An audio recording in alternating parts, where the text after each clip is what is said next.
साल भर में एक बार निकलती है।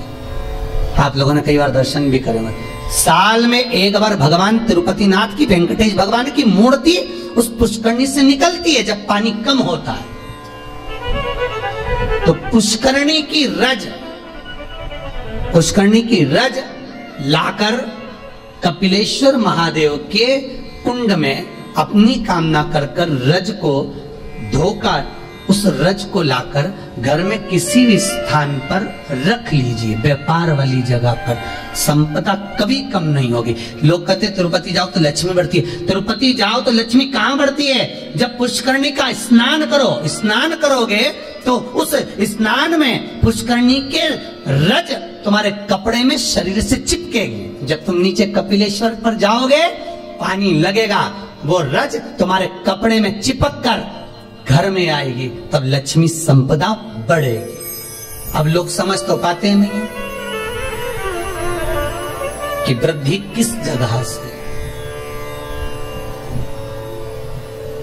स्कंद पुराण में पुष्करणी का, कपिलेश्वर का महत्व जो वर्णन किया गया है उसको अवश्य सुनिए। और अगर आप लोग पढ़ नहीं सकते तो मुंबई में जो महेश्वरी समाज ने स्कंद पुराण कराई थी 2 अधिक मास पहले, वो 1 अधिक मास पहले, तो उसका स्मरण मुंबई की महेश्वरी समाज अंधेरी की स्कंद पुराण हमारे चैनल पर पड़ी होगी। आप उसको सुनना निकाल कर। अगर आप पढ़ नहीं सकते स्कंद पुराण तो उसको सुनो।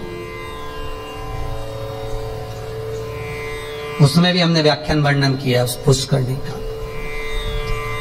कि मिट्टी का, मृदा का क्या क्या महत्व है, उस मृदा का क्या महत्व है, उसका वर्णन शास्त्र करता है। तो यहाँ पर शिव महापुराण कर रही है, शिलाद भगवान का भजन करने वाला नंदीश्वर का जो भाव प्रकट करा है, ये नंदी कोई साधारण सा नहीं है। नंदी शिव का उपासक है। भगवान शंकर ने जो उम्र कम दी है, भगवान शंकर ने जो शिलाद नामक मुनि को, ब्राह्मण को जो नंदी पुत्र दिया, उसकी उम्र कम रखने का कारण केवल इतना है कि ये भटकता है कि नहीं भटकता। भगवान दुख देता है ये देखने के लिए कि तुम कितना भटक रहे हो।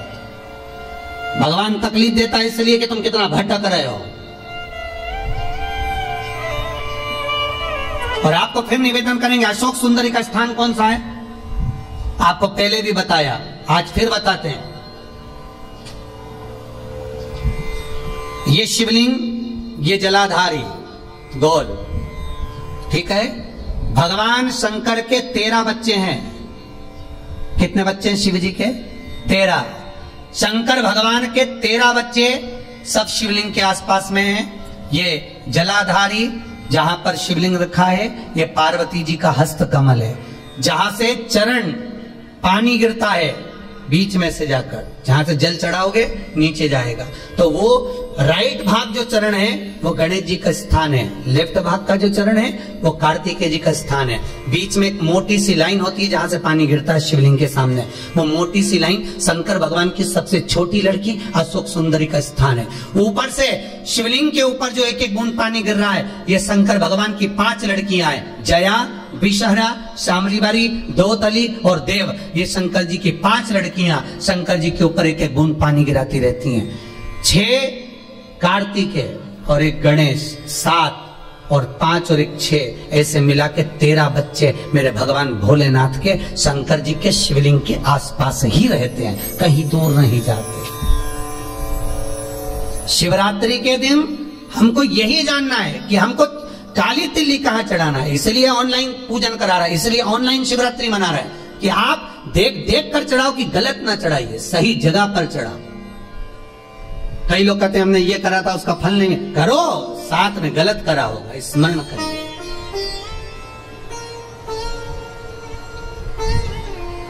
हजारों लाखों लोगों को लाभ है साहब। सवेरे किसी 8 साढ़े 8 बजे एक मैसेज है, समीर जी के पास अगर होए तो टीवी पर दिखाना। एक 28 साल के बाद एक बहू को बच्चा हुआ है, 28 वर्ष के बाद उसने बेटे का भी फोटो भेजा है। केवल शंकर भगवान पर सफेद आंकड़े की जड़ घुमाकर 21 बार रजस्वला धर्म के 7वें दिन कमर पर बांधी थी। और उसने केवल इतना सा पूछने के लिए फोटो भेजा कि जड़ को कहाँ ठंडा करना है, मेरे घर में बेटा हुआ 28 वर्ष के बाद हुआ। शिव पर अगर विश्वास है तो मिलेगा, शंकर देगा, करुणा सागर करुणा करेगा। बस थोड़ी सी परीक्षा जरूर लेता है, परीक्षा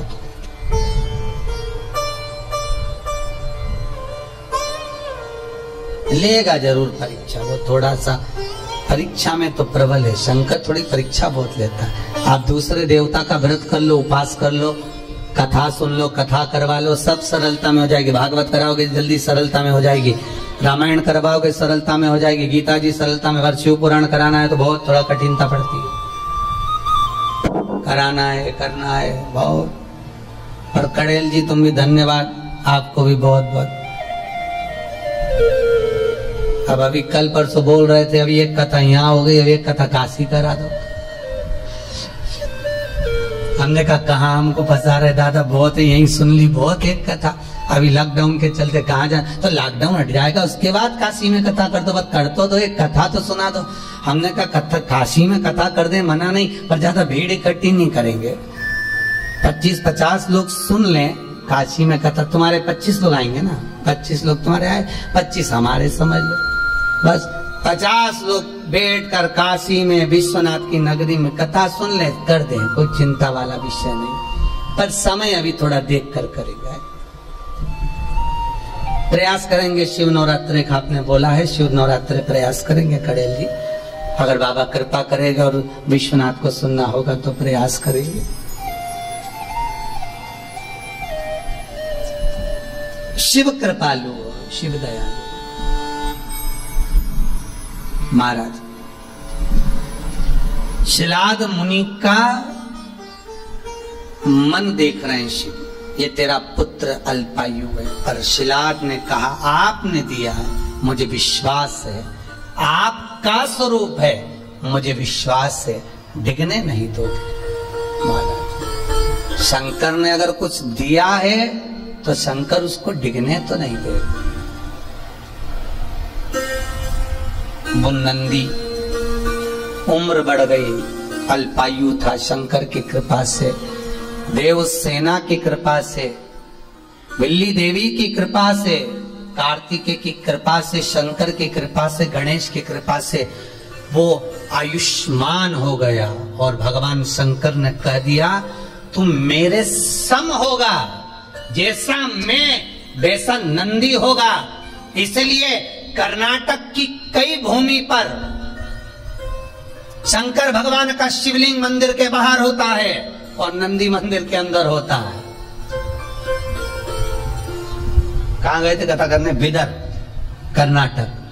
हमने बिदर में देखा है कि बिदर कर्नाटक साइड में अपने यहाँ तो मंदिरों में शंकर जी का शिवलिंग अंदर होता है और नंदी बाहर होता है। पर बिदर कर्नाटक साइड हम लोग जब कथा करने के लिए गए विजयवाड़ा की ओर आगे, तो हमने वहां देखा कि वहां पर नंदी मंदिर के अंदर होता है, शंकर जी बाहर,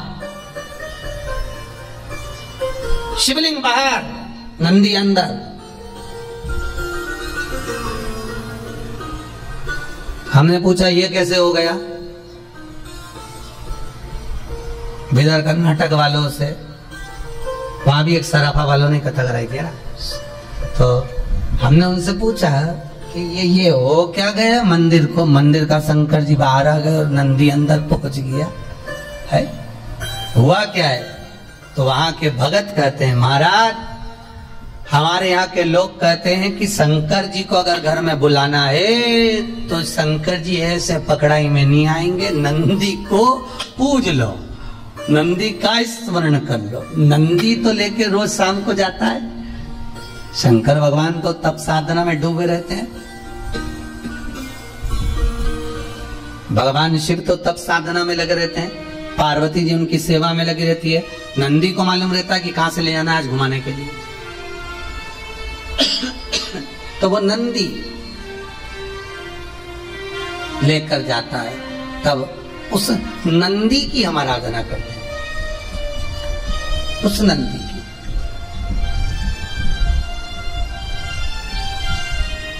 तो नंदी अंदर, शिव बाहर। भगवान शंकर कहते हैं, ए नंदी, जैसा मैं महेश्वर हूं तो नंदीश्वर होगा। शिलाद कहते हैं, शिलाद मुनि ने कहा, मेरे बेटे को मैंने इसलिए पाया है कि मेरे पूर्वजों को कुछ भाग मिल जाए, पितरों का तर्पण जल पिंड मिल जाए। इसको मैं आपकी सेवा में रखना चाहता हूं, इसको आप रख लो सेवा में, पर मना नहीं है, पर चिंता इतनी सी है कि नंदी का ब्याह कर दो।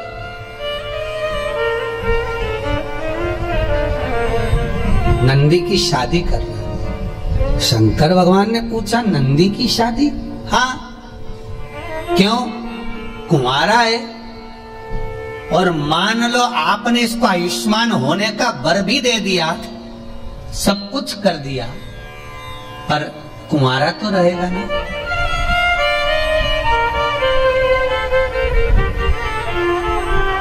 फिर निवेदन करूंगा, कुंवारी अवस्था में मरने वाला व्यक्ति गर्भ से बाहर निकलकर जो बच्चा मर जाता है, 6 महीना, 8 महीना, 9 महीना, 10 महीना या जन्म लेने के बाद जो कुंवारी अवस्था में मर जाता है, श्राद्ध में चाहे तुम तर्पण कर लो, गया जी का पिंड कर लो, ब्रह्म कपाली कर लो, चाहे पूरी दुनिया के तीर्थ चले जाओ, ब्राह्मण को कितना भी भोजन करा लो, तर्पण करा लो, पिंडदान कर लो, पर जो कुंवारी अवस्था में मरता है उसको ना तो पिंड मिलता है, ना तर्पण मिलता है, ना जल मिलता है, ना उसकी मुक्ति होती है।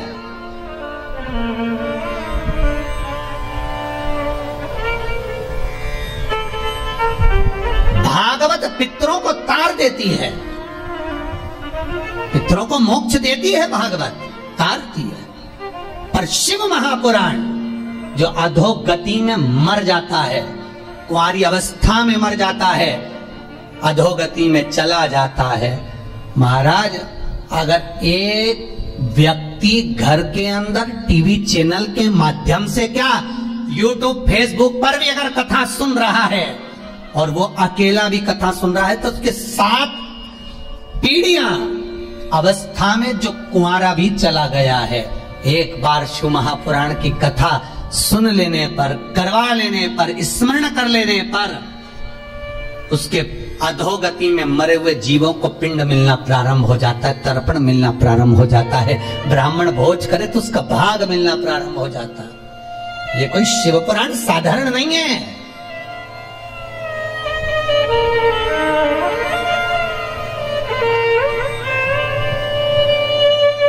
शिव महापुराण का महत्तम पढ़िए। देवराज नाम का ब्राह्मण शिव पुराण सुनकर चला था, जिस मार्ग से जा रहा था वहां के अधोगति जीव तर गए थे। देवराज नाम ब्राह्मण की शिव महापुराण का महत्तम कई बार कथा में कहा। वो तो अभी पुरुषोत्तम शिव महापुराण चल रही है, इसलिए आगे की कथा महत्तम ना लेकर सीधे कथा को आगे बढ़ा दिया जाता है। पर जितनी बार कथा कही उसमें देवराज का चरित्र सुनाया है, उसमें एक चरित्र वर्णन किया।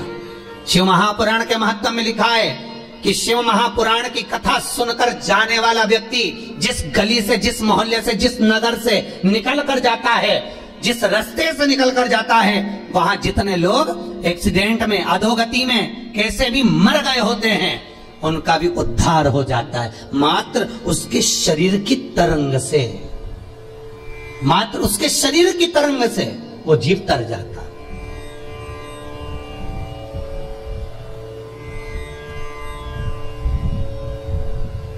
अधोगति से मुक्त हो जाता। भागवत, शिव पुराण, सारी पुराणे जीव को तारती है।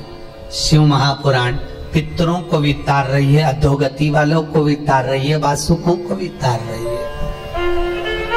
मुक्ति क्यों? जो अधोगति में मर जाता है वो प्रेत की योनि में जाता है। जो प्रेत की योनि में जाता है वो शंकर का गण बन जाता है। शंकर के पास पहुंचना है उसको कैसे भी। तब उसकी मुक्ति हो। और शिव पुराण उनको मोक्ष देकर अपने करीब में बुला लेते हैं।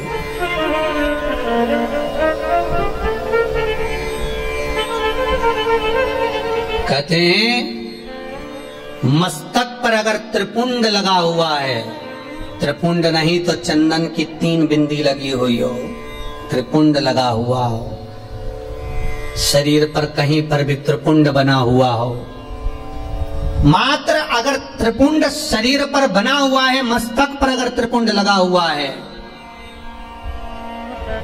महाराज यमराज की तो सामर्थ्यता नहीं है रे भाई कि वो सामने आके खड़ा हो और कह दे कि तू चल। यमराज को भी 50 बार शंकर जी से पूछना पड़ता है, ले जाऊं? अच्छा, कई लोग वो हाथ पैर गुथवाते हैं ना, कई लोग गुथवाते हैं, उनको बड़ा शौक होता है हाथ गुथवाने का, तो वो कहीं शंकर जी बनवा लेते हैं, कहीं पार्वती जी बनवा लेते हैं शरीर पर, कहीं गणेश जी बनवा। इनसे निवेदन है कुछ मत बनवाओ, तुम्हारा अगर कल्याण करवाना हो तो केवल त्रिपुंडी गुथवा लो, बहुत है बहुत, अगर तुम्हें शौक है तो। नहीं तो यहाँ तो शास्त्र मना करता है, हमारे यहाँ तो शास्त्र मना करता है कि शरीर पर गुथवाया भी नहीं जाता। अरे भाई, ये जितनी जगह पर तुम नाम लिखाओगे उतनी जगह तो छूटने वाली है। जमीन पे नाम लिखाया लीलावती फार्म हाउस, मर गए तो लीला तो चली गई, फार्म हाउस नीचे रह गया। अरे बोलो रे भाई, ऑनलाइन जितने सुन रहे हो बोलो तो रे, सोफे पे बैठे बैठे, पलंग पे बैठे बैठे सुने जा रहे हो। लीला चली गई, फार्म हाउस नीचे रह गया। मकान पे लिखाया लीला निवास, लीला गई, निवास नीचे। एंगेजमेंट करी, सगाई करी तो अंगूठी पे लिखा दिया लीला एल। मालूम पड़े निपटे तो अंगूठी भी रह गई, और बचा था तो मेला घूमने गई तो हाथ पे लिखाया लीला बाई। अब आत्मा चली गई, लीला बाई तेरा हाथ तो नीचे रह गया। तो ये सब फालतू के प्रपंच करने से अच्छा है जिसका है उसका लिख दो।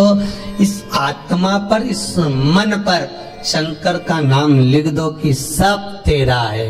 अंत में तो तेरे पास ही आना है शमशान में, और नी आएंगे तो लोग बांध के ले जाएंगे, सीधी बात है।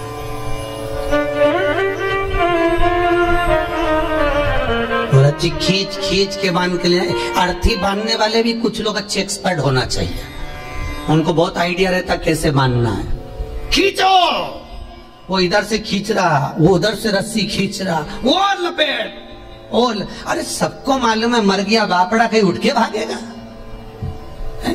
इसके बाद भी खींच खींच के बांध रहा है। वो मरा हुआ भी सोच रहा होगा काय को बांध रहे, भगूंगा नहीं।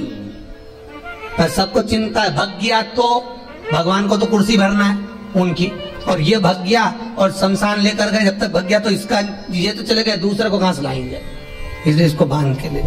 शंकर भगवान से एक बार पार्वती जी बोली थी, भोलेनाथ अपन शमशान में रहते हैं, सब लोग बैकुंठ में, ब्रह्मलोक में, इंद्रलोक में रहते हैं, अपन शमशान में रहते हैं, अपने से कोई मिलने भी नहीं आएगा, ऐसी जगह पे कौन मिलने आए।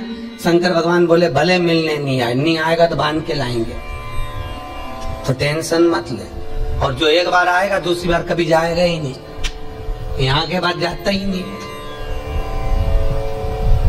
तो क्यों चिंता करना, तो आराम से रहे। जब दक्ष प्रजापति ने शंकर भगवान को श्राप दिया था, हे शिव मैं तुझे श्राप देता हूं कि तू शमशान में निवास करेगा, सारे देवता बैठे थे, शंकर भगवान सबसे ज्यादा नाचे थे। श्राप सुनते ही शिव जी नाचने लगे। भगवान विष्णु बोले तुम्हें श्राप लगाए। शंकर भगवान बोले मेरे ससुर जैसा दुनिया में किसी का ससुर नहीं होगा। अरे तुम्हें श्राप दिया तुम्हारे ससुर ने। शंकर भगवान बोले श्राप नहीं दिया, आशीर्वाद दिया। मेरे ससुर ने कहा शिव तुम शमशान में रहोगे। मेरा ससुर ने मेरा कितना भला सोचा, मेरे ससुर ने मुझे प्लाट भी दिलाया, तो ऐसी जगह दिलाया जहां कोई कब्जा ही नहीं करेगा, वहां कौन जाएगा, जाए कहीं का कब्जा कर। तो सोचना क्या, जो शिव है शमशान का वासी है, वो अलमस्त रहता है, उसको सब कुछ आनंद की अनुभूति शमशान में ही हो जाती है।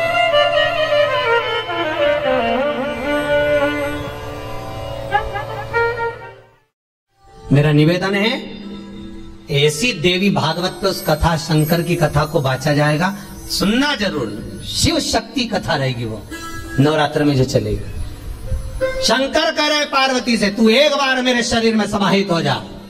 पार्वती जी बोली, पहले विचार कर लो, अच्छे से सोच लो। ये कई लोग कहते ना कि इनको देवी जी आ रही, उनको देवता जी आ रहे।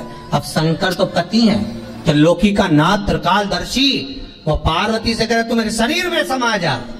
पार्वती जी बोली, पहले विचार कर लो अच्छे से। शंकर भगवान बोले, सब कर लिए, तू तो समा। और जो पार्वती का एक अंश, 64 योगिनी में से एक योगिनी केवल शंकर के चरण में पहुंच रही थी, नाखून में से, तो शंकर के पांव फटना प्रारंभ हो गए थे। अब कई लोग तो कहते हमको जैसे काली जी आ गई, ने दुर्गा जी आ गई। वो एक अंश 64 योगिनी का मात्र एक अंश पहुंचा, तो शिव नहीं संभाल पाए, तो उन्होंने कहा हाथ जोड़ू तेरे, वापिस बाहर निकल वापिस। अब कई के कि हमको देवता आया न देवी आई, न ये आया न वो आया। तो ये भैया आए मना नहीं है, वो देवी देवता नहीं, वो पवन चलती है, वो पवन आकर कहती है, पवन।